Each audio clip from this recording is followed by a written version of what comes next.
People don't give you contrast. You ask for it from them. Just thought we'd throw that in. Wait, what? People don't give you the contrast. There's no assertion. You attract the contrast from them for your purposes by giving your attention to it. Every question is one you ask. No one asserts it into your experience. The reason that you didn't understand what we were saying is because you threw it out as a little aside, not even understanding that you have a vibrational belief. You have a belief that you didn't even know you had. The premise of what you were presenting to us is, when people do things to me that I have to adjust to, that's flawed. Nobody does anything to you. When I attract things that aren't in vibrational alignment with who I really am. Yeah. Okay, so I want to attract way more things, way more of the time that are in vibrational alignment with me and where I want to go. You do, but you see, you do every time. You never attract something that you're not in a vibrational alignment with. Oh, right. Okay. Oh, right. And so who needs to do the adjusting, you or the other person? Me. Okay, but then that leads to the next part of it. I find myself interacting with a beautiful, gorgeous man. I'm now seeing the vibrational difference that we're at, and I recognize that if I'm connected to Source, my inner being at all time, I'm always happy, right? So right. Beautiful practice on staying in alignment, even when he's out of alignment. I don't know where I'm going with this. We know you don't. So let's take this into a real conversation. And let's stop talking about concepts and theories, and let's just live some of your real life. Okay, why am I so drawn to him, Abraham, if I know we're just a mismatch? Oh, I'm glad it's healthy and okay. Say it again. Why am I so drawn to... Oh, I'm afraid of your answer. Why am I so drawn to him if I know it's a mismatch? So earlier we said, you get what you think about whether you want it or not. So is being drawn to something attraction? Oh. So are you saying, why do I want this thing I don't want? Or why am I drawn to this thing I don't want? Hear the distinction? Oh, I think it's the second. So you say it. Why am I attracted to him when he's not what I want for husband? Because you give your attention to that. And what you give your attention to is active in your vibration. Okay. Well, when you say it, it's so clear. Now we have a question for you. Okay. Why do you give so much attention to something you don't want? Well, can my life really be that good? Damn. So we have another question for you. Okay. Why do you not feel worthy of good things coming to you? Oh. I feel a need to defend myself right now. So we have another question. Okay. Why do you feel defensive? I guess I feel a need to justify why my life can be as good as it is. So that's what we want you to do. We want you to advocate for good things. That's how worthiness comes. But there's a difference between advocating for what you do want and defending against what you don't want. They're two different ends of the stick. I feel like my life 99% of the time is phenomenal. It keeps getting better and better and better. My business had phenomenal growth. My personal life is amazing. So these are good conversations to have. Yes. So I feel bad that I can have 9 of the 10 areas of my life at like a A+ level. So Abraham, the other day I went to the cafeteria. I don't go there very often, but I went to the cafeteria and there was a lot of beautiful food on display. And some of it I really like to eat, and some of it I don't like to eat at all. And I have to tell you, I felt so bad about not wanting to eat that stuff. Felt so bad about just wanting to eat the stuff I liked and not wanting to eat the stuff I don't want. And I know if I were a more virtuous person, that I would see it all as equal and I would eat it all with equal relish. But yeah. Okay. I mean, yeah, right? Because if I'm connected to Source, then I should thoroughly enjoy my time with him 100% of the time. But yeah, I want someone who's happier. I want someone who's happier. This is a conclusion that I've come to. Took a little bit, but now in this moment I know I want someone who's happier, and I want to be happier. And in my not finding someone who's happier, I've been quite unhappy, which makes me a perfect vibrational match to him.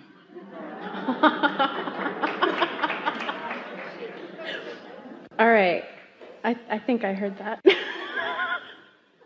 Because I still, like most humans, I believe more in action and words than I do in vibration. You can defend yourself if you want to. No, just awareness going off. I thought it was the opposite, but... It is on some subjects. That's what you're in the process of cleaning up. Most people have habitual thoughts, and the habitual thoughts keep bringing habitual results. And then they say, well, this and this and this and this and this are going well, but this isn't. And we say, check your thoughts. What are your thoughts about that? And some things you find more resonance with source when you think them. Some things you find less resonance with source when you think them. And we really, really like those experiences where you feel less resonance with source, because it makes you want more resonance with source, and it causes you to more finely tune your thinking in order to get what you want. Someone talked a moment ago about willpower, and we don't think willpower is a very good idea because it's really working it in a harder way. But there is a little bit of confusion. I'm not going to think about that. I'm not going to think about that. I'm not going to think about that. I'm not going to think about. Well, you're thinking about that thing you're not going to think about. So you have to know when to let things go. And the moment to let a subject go is when it doesn't feel good. Because if it doesn't feel good, it's not going to feel better by thinking about it longer. That should be a very long bumper sticker. It's the side of the bus bumper sticker. It's a paragraph bumper sticker. When you think about something that you don't want, it doesn't turn into something that you do want. So what is the answer? How do you use your logic? How do you sort it out? How do you get clear on something? Well, you focus upon any of those many other things that are going well, and you feel the appreciation and the love and the adoration of source, and you notice all the times that you're in the receiving mode, and you notice all the things that the universe yields to you, and you get into this appreciative feeling of thankfulness where the things that are going well are just resonant in your vibration, and you don't focus on the one that isn't working because it's already in the vortex and it is working. You're just not letting it work for you because you've got habits of thought that don't let it work for you. So you just let it as far as you can, not be something that's active in your mind while you continue to let your vibration rise higher and higher and higher and on other subjects. And then every now and again, the universe will deliver to you at perfect timing, when it is known that you are in a receptive mode, a thought about the thing that you formerly thought in a negative way about, and you'll have a positive realization about it. And so it's what we call bridging beliefs. I didn't hear that last little part. So you have all these subjects that you feel good about, and you think about them mostly. Unless you're a human who believes that the one that's bothering you most is the one that needs your most attention. So you're over with that. So you're not giving your most attention to the thing that's bothering you. Because you're not giving your attention to it, that vibration becomes less and less and less active. And therefore less and less a player in your experience. And since it's less and less a player in your experience, the things that are players in your experience are causing your vibration to rise. Now, your inner being didn't forget about that, because that's not just over there, it's in your vortex. And your inner being knows that you want it, and knows what the path of least resistance is to bring you to it, and knows when you're most likely to be ready for it. So at a time that you're not expecting it, which means you won't have any negative vibration going on about it, your inner being will introduce to you in some way, through other people or through a thought that you receive, the idea of that. And when you receive it, because you're in a better feeling place and your vibration is higher, you will focus upon it in the now, and you will change the past. Okay. So now the vibration that used to vibrate that way now vibrates in a new way. Now it's not completely solved, but it is vibrating in a new way. You following us a bit? What we're really talking about here is understanding the distinction between step 1, which is when you ask and you're usually out of whack. Step 2, when source answers and you're usually not up to speed with what source is answering. And step 3, when you're letting it in. But most people have this step one stuff that they just hammer about. They blog about it. They complain about it. They talk about it. They question about it. They try to do processes about it. And they keep it active right where it is. So switch to step 3. Allow it in. Be ready to receive. All right, so we just have a little bit of time left. So now, ask us this question again.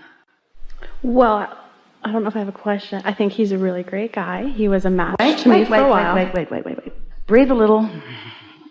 Acknowledge that you received quite a bit of what we said just now. And think about the topic at hand. And now, from your new understanding, more important, from your new place of knowing, more important, from your new place of being, now, what did you want to know about that now? Don't regurgitate what you wrote down. What do you want to know now? What do you want to know now about that? What do you want to know now about that? Well, when you keep talking, it switches. I want to know how to let him go, but I want also to switch because we want you to focus on what we are focused upon. What do you, right now, want to know from us about the subject of this gorgeous guy? What do you want to know now? I more want to know how to get the next guy in that's even closer to what I don't know, want. Hear how different that was? Yeah. So we heard, I want to know how to release what isn't good, how to let in what is good, and how to know the difference. Yeah. Damn. Thank you. Do you punish yourself unnecessarily on a regular basis?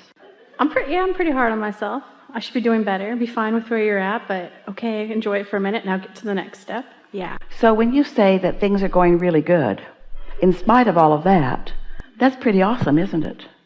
That I can keep moving? Well, what we're getting at is you explained to us, and we believed you. We felt resonance with what you said, that much of your life is going really, really well. And so we were just teasing you a little bit about why you chose to focus on the things that aren't going well to sort of muddy up the waters. And we wondered if the self-infliction of unpleasant things is something you like to do on a regular basis. Well, so it's okay for me to be a vibrational snob. Because there's no other reason for doing it. It doesn't fix anything. You can say, well, I'm working on this in order to make it better. Well, it doesn't make it better. And you say, well, I work on it, but it feels awful. And we say, we know that it feels awful. So our question is, why do you inflict discomfort on yourself? What's the reason for that? This is a serious question. And the answer is because I believe that there's no gain without pain. And we say that's a flawed premise. And if we were standing in your physical shoes, we'd get over that one. Isn't it about feeling the vibrational contrast in 5 that gives you the clarity to clarify your ask to then move to step 3 and receive? You nailed it. Say that again. Because it made sense, but it was wrong. So say it again. Isn't it about feeling the vibration? So you do an ask, you receive, you enjoy, you do. Then you feel some vibrational contrast, and then you know you want to go into step 1 again and do a new ask. So isn't that vibrational contrast vital and good? Well, helpful, but that really wasn't what you were describing to us here. In other words, this is sort of your way of justifying. In other words, we do like it when you trip over the thought and you feel negative emotion again, that you understand that you are clarifying it. But so many of you are making an art of step 1. You just keep going back to step 1 and back to step 1. And then we've given you a little reason to justify it by saying, well, you are clarifying and you are clarifying. But really, friends, it's time to clean up your vibration. It's time to clean up your vibration. It's time to stop making excuses about negative emotion. It's time to focus upon the thoughts that feel good, period. It's time for that. Because the other stuff just comes to you. You don't have to go looking for trouble. It will find you by the residual vibration that you've got going on. But what you're doing here, don't take this the wrong, well, take it how we mean it. You're taking your laziness or sloppy thought about a subject, and then you're justifying it by saying, but isn't that step 5? Oh, I hear it. And that's different. In other words, that's looking for trouble and then defending the trouble by saying, well, it's part of the process. There's a big difference between that and working to clean up your vibration and feeling pretty good and then stumbling over it and realizing, oh, there is something there. When you don't go looking for it and it shows itself to you, that's a natural vibration that's coming on the heels of what your vibrational pattern is. But when you go looking for it, that's an entirely different thing. Did you hear that distinction?